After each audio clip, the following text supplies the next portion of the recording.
Hi, everyone. Welcome to Wine.com Experiences. I'm Gwendolyn Osborne. Thank you so much for joining us today. We're really excited to be talking about a new project called Doe Wine. If you purchase these wines ahead of time from Wine.com, fantastic. Please go ahead, get those open, pour them into some glassware. We are tasting all 4 wines tonight, but these are the kind of wines that will really last for a few days, and they're fantastic with food. So we encourage you to open them all and taste along with us. That said, if that's not something you're wanting to do, that's okay. This video lives on our Wine.com YouTube channel. Well after today, you can always revisit and taste along then. The 4 Doe wines that we will be tasting today in order are the Sauvignon Blanc, the Chardonnay, the Pinot Noir, and the Cabernet Sauvignon. I have some fantastic guests here today to talk about these wines, tell the story, the idea, the concept, as well as taste them along with us. We have Heidi Breidenhagen, who is winemaker for Doe Wines.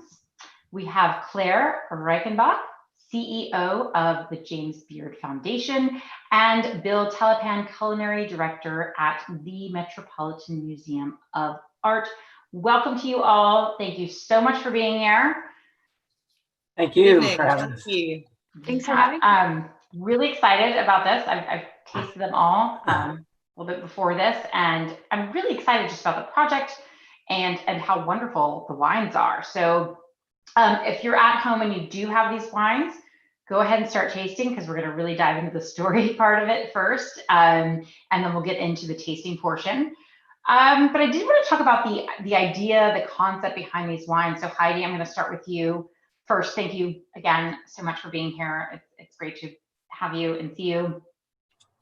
Could you tell us a little bit about the idea and the concept behind Doe Wines? Absolutely. And thank you for having me, and cheers to everyone. So I hope you all have a glass. Okay. So Doe Wines was developed, is developed by Distinguished Vineyards and Wine Partners, and is the first collaborative wine brand with the James Beard Foundation. Doe is really rooted in purpose, partnership, culinary, and those shared values.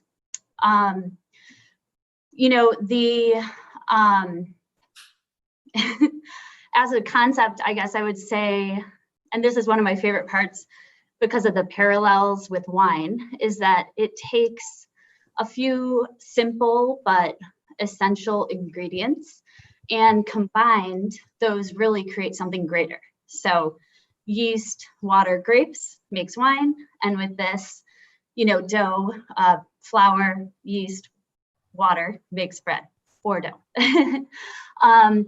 And, along with that, the name has a really fun kind of donation. So DVWP has a history of supporting James Beard and their impact programs. So this wine makes a donation to support that. So I love that. I was going to ask, why the name Doe, but I get that, and I often do that when I talk to people about wine, saying, you're looking at this product that's one main ingredient, grapes. Just like when you're thinking of dough and how that can make a pizza or a bread, you're looking at this one main ingredient of flour, and you're adding a little yeast and water, and all of a sudden something magical happens. And I think that I love this name also. I feel like it connotates creativity, because there's so much you can not do to change it, but to nurture it, I guess. So I love that concept. Yeah, absolutely. And, that's kind of another part is, Doe, just like an organization or a social movement, with the right care and the right nurturing can really allow something to rise and grow. And, the tagline for Doe is rise to the occasion. So absolutely. Perfect. And I just want to, I know we showed some pictures of it, but I was just going to, well, it probably doesn't show up very well on my camera, but the label I love too, with like, I don't know, I'm imagining somebody, flinging some dough up in the air or something, or kneading the dough that with the G on there. So that's really lovely. So, so wonderful. Yeah, I've never seen so much like B-roll making like dough sexy. So, it works for everything, right? No, but I do love that. Thank you. And so Claire, I'm gonna ask you a little bit about the foundation. First, thank you so much for being here to represent James Beard Foundation. And this is a partnership, which is great. Can you tell us about this partnership and maybe why they stood out as a perfect partner for this? Yeah, absolutely. Thank you, Gwendolyn, for this evening, and Heidi and Bill. It's wonderful to be joining you all this evening. So the James Beard Foundation, we are a leading nonprofit in the food world. Our mantra is good food for good. So we celebrate and award deliciousness and gastronomy, but fundamentally, everything we do is in support of a better food industry and food system, one that is more diverse, equitable, and sustainable for all. And it is alignment on those values and that mission and that ideological coming together with Distinguished Vineyards that really underpins our partnership, and in fact, this new beautiful label of wines. We've been privileged enough to be in partnership with Distinguished Vineyards and Wine Partners for over 3 years now. They've been supporting all our impact program for many years, and we've had the great pleasure of serving their beautiful wines at our impact programs, from our Chef's Boot Camp for Policy and Change, through to our women's leadership programs, and through to last year, our Chef Action Summit. So they've been a critical and hugely facilitating supporter of these efforts. And so this is a very exciting new development with Distinguished Vineyards and the James Beard Foundation. It's a deepening of our relationship. It's a further reinforcement of the common values that we espouse and champion. And so the support, the donations, as Heidi said, from this beautiful wine goes to our impact programs, but goes beyond that and supports all our ambition at the foundation, and increasingly our work around supporting the independent restaurant industry get through this crisis and come back stronger and more resilient on the other side of it. So we're hugely grateful for the partnership and all that it enables for us to achieve for our community and for the industry. Absolutely, yeah. This is definitely the time to do it. So it's wonderful to have those great collaborative projects. And Heidi, one more thing for you. I wanted a little bit to talk about the tasting panel you use, because it's a little bit of a unique approach in making wine. How did that work? Yeah, it's probably one of the more fun aspects of this wine. We thought, knowing we were partnering with the James Beard Foundation, we thought it was really important to include chefs in the style panel, and make sure that we were making wines that were accessible, food friendly. And so, who better to have that input than a bunch of, world-renowned chefs. So I got to join, I presented them a bunch of different wines, and we really just sat around, tasted some good wines and talked about style.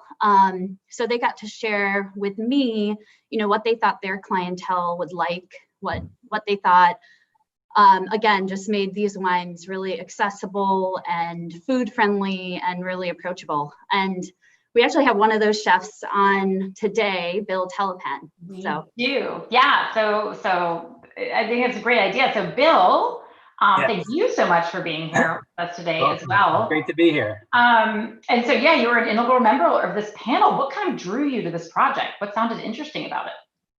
Well, I had never been a part of anything like in terms of with the wine, like putting a wine together. So it was really interesting that they asked me to do it. And when I heard about what we were trying to accomplish and for the James Beard Foundation, I was like, sure, I'd love to help out. So what was cool is that you got all these, a Sauvignon Blanc grape. You had two different styles of Sauvignon Blanc, and we were able to sort of have banter about what we wanted to see in a Sauvignon Blanc and how it would be food friendly, because, some people don't really understand how important, or not important, but how wonderful it is that wine, when you pair wine and food together and it's a great match, it's very memorable and it really makes the meal a greater experience. And so talking through the wines with everyone and with Heidi and Claire and the others, and just talking about hey, this is what we're looking for in a Pinot Noir.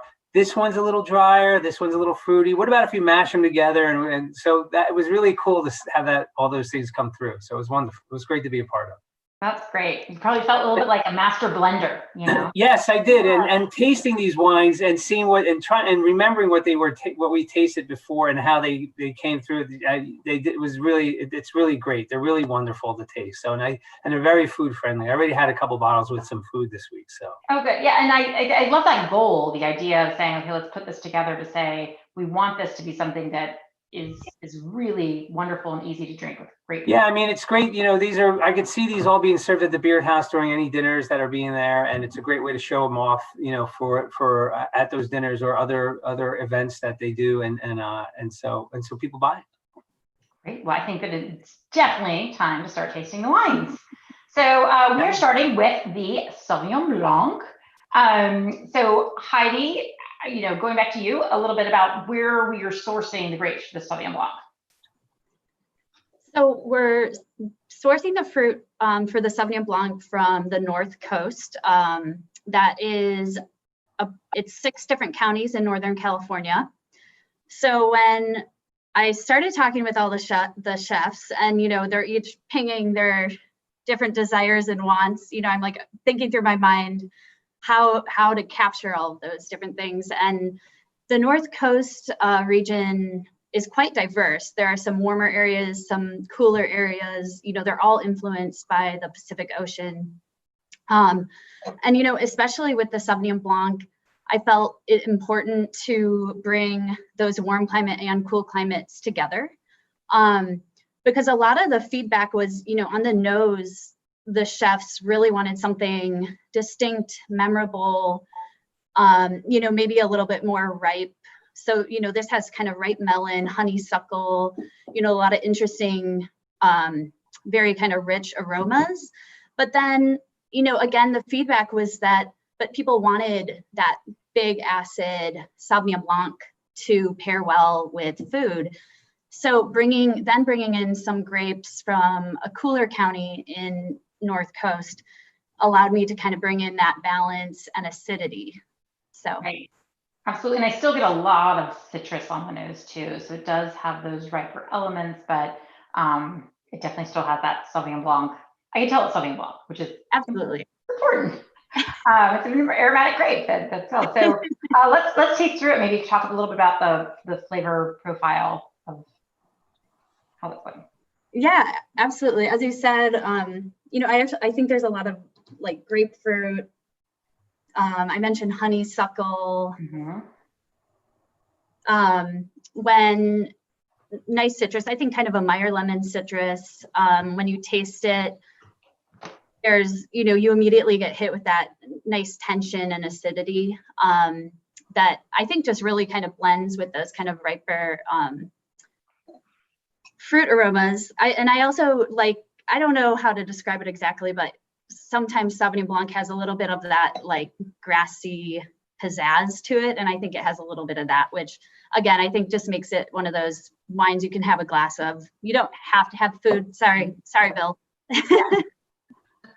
You don't have to, but it'll make you salivate where you're going to want food at some point. Not necessarily craving it, but you're going to be like, wow. Exactly. That's the way I'm feeling right now. So the acidity is phenomenal. I'm just like salivating and thinking, what's for dinner? So yeah, it's beautiful. And it has a wonderful, that crispness and the length to it is really lovely as well. So so Claire, what do you like about this wine?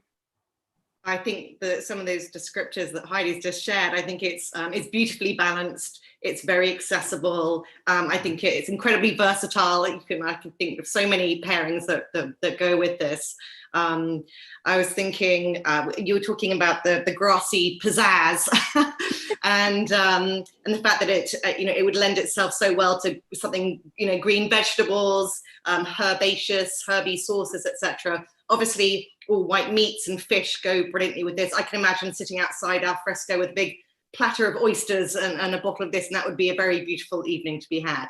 And what we love about this Sauvignon Blanc is not only is it delicious, but it also has purpose, and it's linked directly to our sustainability efforts. Again, as we said, part of the core principles underpinning this label are the efforts towards sustainability and equity. And this wine supports the James Beard Foundation, all that we're doing both with chefs and members of the industry, but also with consumers in terms of education, events, policy pertaining to sustainability, from ocean conservancy, sustainable sourcing, food waste reduction, full use, childhood nutrition and the provision of food stamps, etc. So a broad swath, but it's so critically important. We think at this time in terms of the degree of environmental pressures, the level of food insecurity in this country, and then the fragility of our supply chains that we've seen recently through COVID. So these efforts increasingly important. We're so, again, grateful for the support of this wine. Yeah. Drink well and do good can be the way for that. But yes, this is a beautiful Sauvignon Blanc. Thank you. Very well done. So the next one we have is the Chardonnay. So Heidi, I believe these grapes were coming from both Sonoma and Monterey, right? Yes, that's correct. Yeah. And Chardonnay is a grape I know really well. So I also make wine for McCrosty Winery, and we're a Chardonnay and Pinot Noir house in California. So I'm very familiar with Sonoma County grapes, but again, working with this panel of chefs, I got a lot of different feedback about what they like. I think Bill has a lot to say about Chardonnay. Yeah. Right. Well, first, Heidi, tell me a little bit about the style glow you're going for, and then Bill and I are going to dissect it. But okay. Yeah. I'll lay it out for you. Yes. So Sonoma County is really heavily influenced by the Pacific Ocean with the fog layer that comes in near the Russian River Valley, and that creates a really cool climate. I also worked with some grapes from Monterey County, and Monterey is neat because it has one of the deepest, just off the coast, like underwater canyons, and the winds just push this really cold wind onshore. So it's another really great, cool climate vineyard. And I think I really like working with cool climate Chardonnay because you can get a lot of fruit aromatics, and you can even get really nice richness, but there always seems to be this like minerality and great acidity, and you can even pull in a little bit of those herbal qualities, but you still layer it with nice spice, that rich mouthfeel. So there's a way to have richness and balance, but also these more, should we say, Burgundian kind of aromatics and finish. Yeah. And that's kind of the style I was going for. Yeah. And Bill, I know you were I'm a Chardonnay fanatic as well, but I love that Chablis. I like the Burgundian. I love all that stuff. That balance, the way I always compare it to chicken. I'm like, Chardonnay is the chicken of the wine world because it can be bland and terrible, but it can be magical, right? Right. Well, I'm tasting lobster. This thing is screaming like a lobster stock. I mean, are you getting that? And I think like that's kind of like, when I had my restaurant Telepan, I had this one dish on the menu from day one called the Lobster Bolognese with spaghetti, and this really was made with white wine and tomato and a lot of those soft herbs. And I would always have it with a Burgundy or some kind of a Chardonnay grape.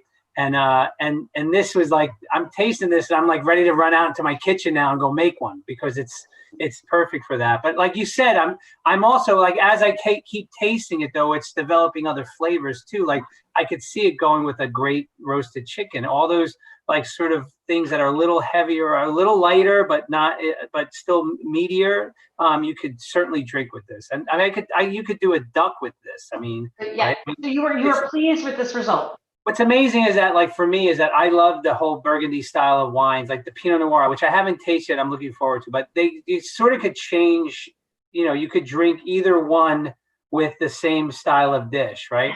And I think that's why I like that, because all those dishes that I'm going to talk about in the Pinot Noir are things that I also like to drink with Chardonnay. So this is brilliant. It's great. This is wonderful. And I love the acidity. I mean, I'm a fan of the Grossi too, so it makes sense that. I'm going to put my video off so I could chug this stuff, right? Is that Oh, okay? right. Yeah. Well, we have a straw. I'm sure we can find a straw for you too. So, the straw. It's over there. I forgot. Yes. Yeah. It is.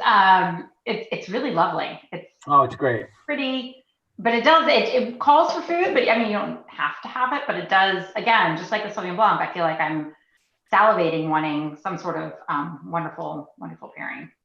So I'm going to let you dive into some of those recipes when we get to the Pinot Noir. So we're going to move on to that.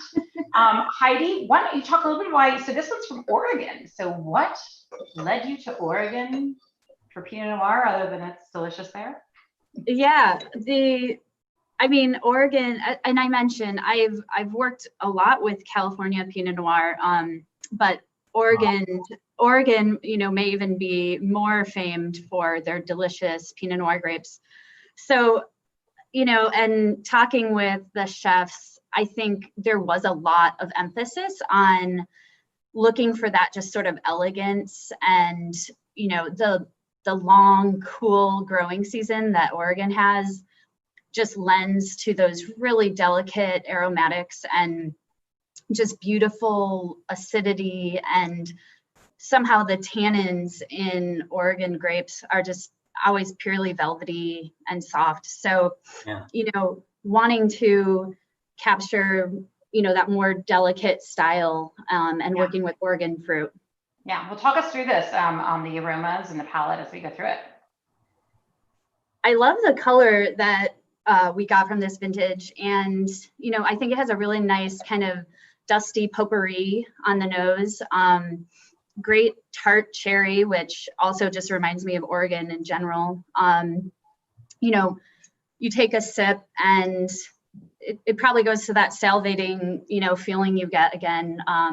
So great acidity that, almost just calls for a bite of food or something, and maybe a nice cheese plate, and just that soft, balanced finish. So I think it turned out great. So I'm really happy with it. Yeah, it's got amazing balance. So, Bill, what are some of your thoughts on this? I love how bright it is. Yeah, I love how bright, and there's actually a little smoke to it too, if you're catching that a little. So, and what I really like about that will help sort of that, like sort of game, sort of duck. One of my favorite things to eat is squab, which is, you don't see much of late, but I always used to love eating squab with a Pinot Noir.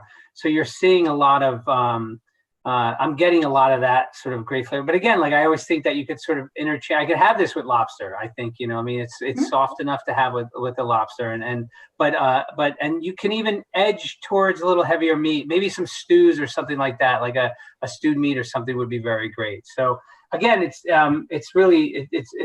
again this style of wine, because Heidi, how I feel about the Cabernet Sauvignon, but we'll discuss that later. But these styles of wine are definitely my jam, and I love it. And I think what's great about what you're doing here with the Doe wines is that talk about the advocacy work that James Beard has done in sort of food waste and everything. I've been involved with that for a long time.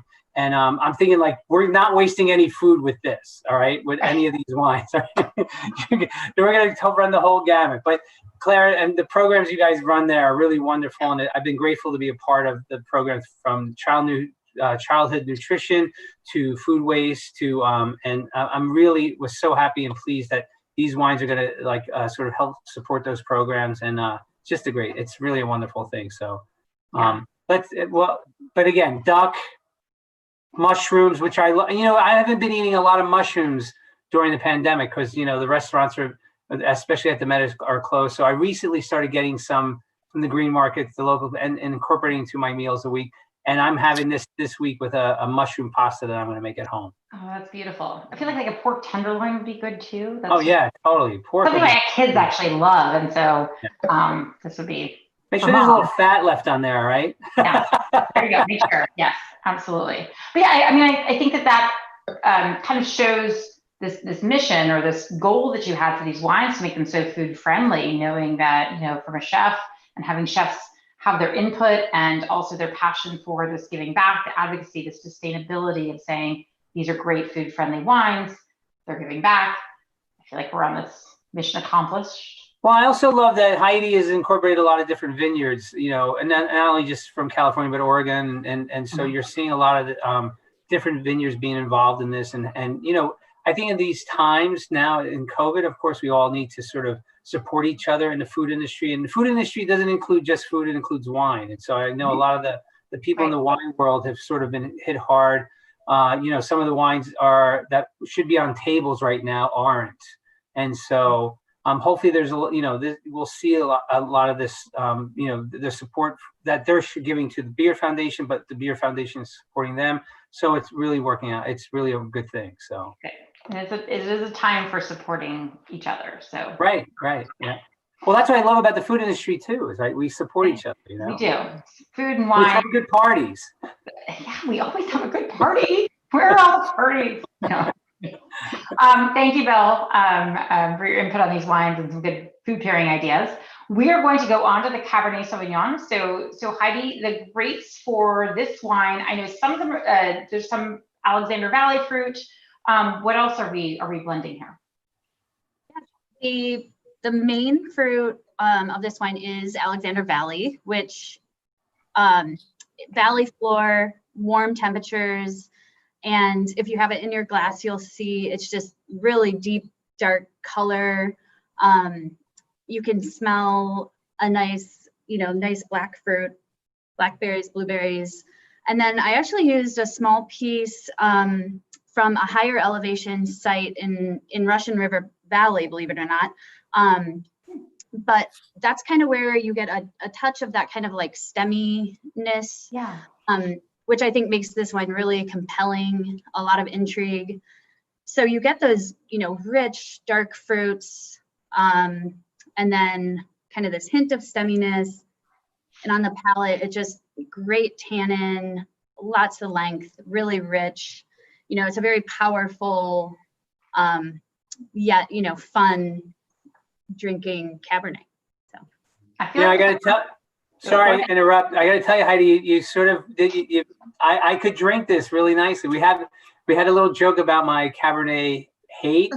Aversion. Let's call it an aversion. Aversion. All right. Yes, we don't want to talk about hate now. But this is very soft and wonderful. So bravo. Thank you. And I love there's a perfumed note, like a floral perfume note on the nose. That's really lovely. But I also, I like good cab, and this is good cab. So well done. Yeah, I'm similar to Bill in that, but this is really well done. Thank you. And so also this is kind of a Cabernet in general, and this wine is a powerful style of wine. So we're going to segue into that with you, Claire, a little bit talking about, speaking of powerful, that this helps support the James Beard Foundation Women's Leadership Program. Can you talk a little bit how that is working? Yeah, supporting powerful women. So within our industry, over 50% of culinary graduates are women. But as you move up in terms of seniority, the numbers really drop off to the point where it's like less than 7% of owners or head chefs are women, and only 4% of head winemakers in California are women. So we should first of all say cheers and congratulations to Heidi for being a great exemplar for women in this industry. And the foundation, we're really committed to address that and to champion and support women on their journey so that we have more women at the business helm and more women in those leadership roles. We think it's really important to help kind of shift the culture generally.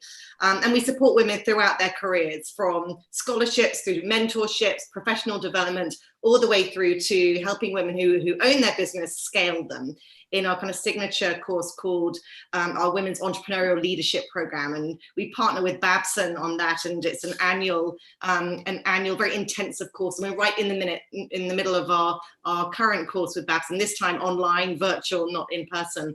But we bring women together from all different walks within the industry: winemakers, distillers, ice cream makers, butchers, as well as chefs and restaurateurs.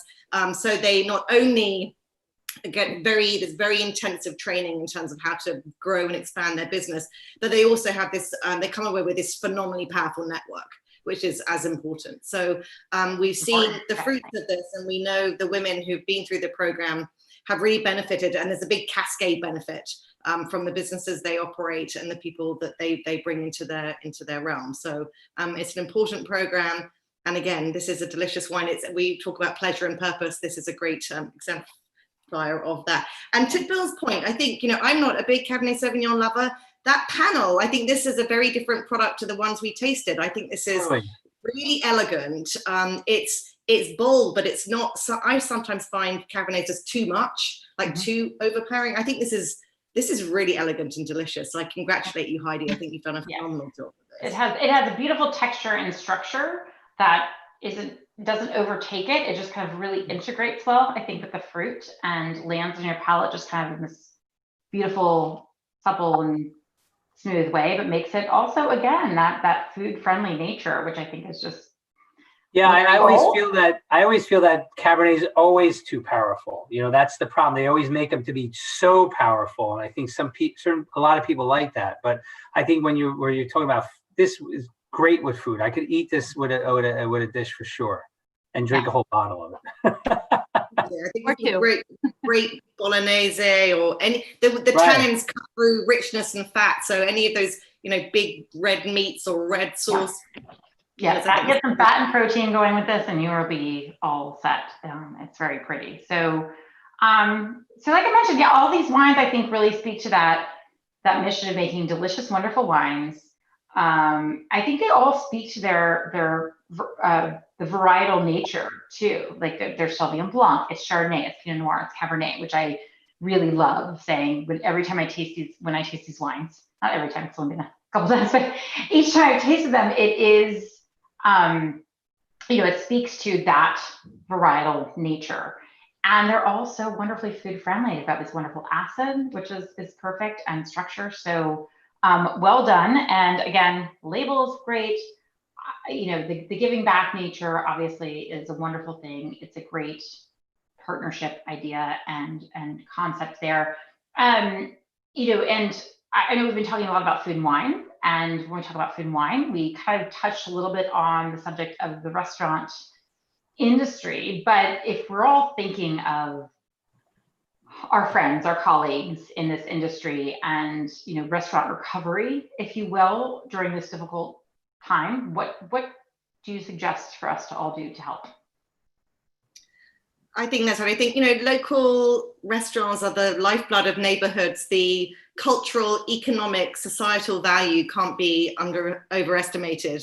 And so many are potentially at risk and are not confident about getting through this. So I would invite your audience to really support your local restaurants. As Bill said, restaurants are a place that supports wineries and the wine producers. There's a symbiosis there. So supporting your local restaurants also supports the wine industry. If you feel comfortable about dining out, please dine out responsibly, be a responsible diner, observe the protocols, be patient, tip well.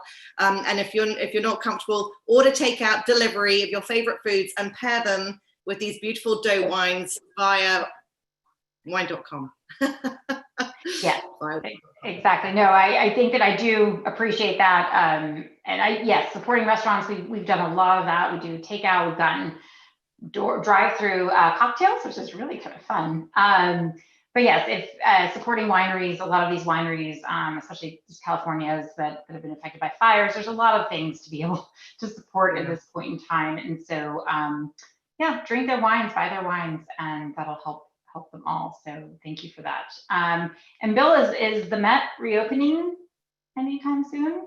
It's open, and we're actually we had 8 venues there, and now we're just at 1 plus a snack bar type thing, and doing 25%. And the company I work for, Bon Appetit Management, which does a lot of like businesses like Google, LinkedIn. I mean, a lot of those places are shut down until next year.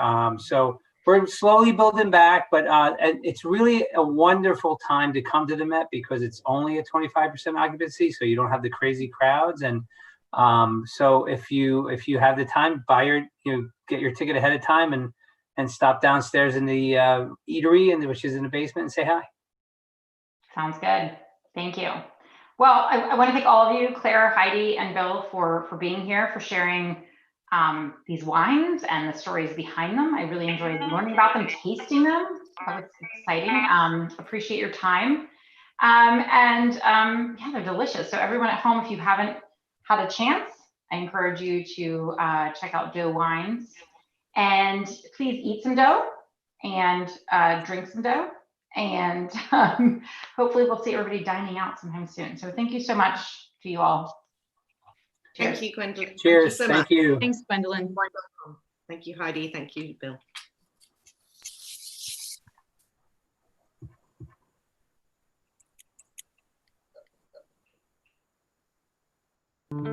It's both a science and a form of high art. It's made from the combination of grapes, sunlight, rain, soil, and time. It's raised up in the moments that matter. It's wine. And we are Wine.com. We have the largest wine selection in the world, online sommeliers with free advice, and now our powerful new app puts the entire world of wine in your hands. Wine.com. Seriously passionate about wine. Download our free app today.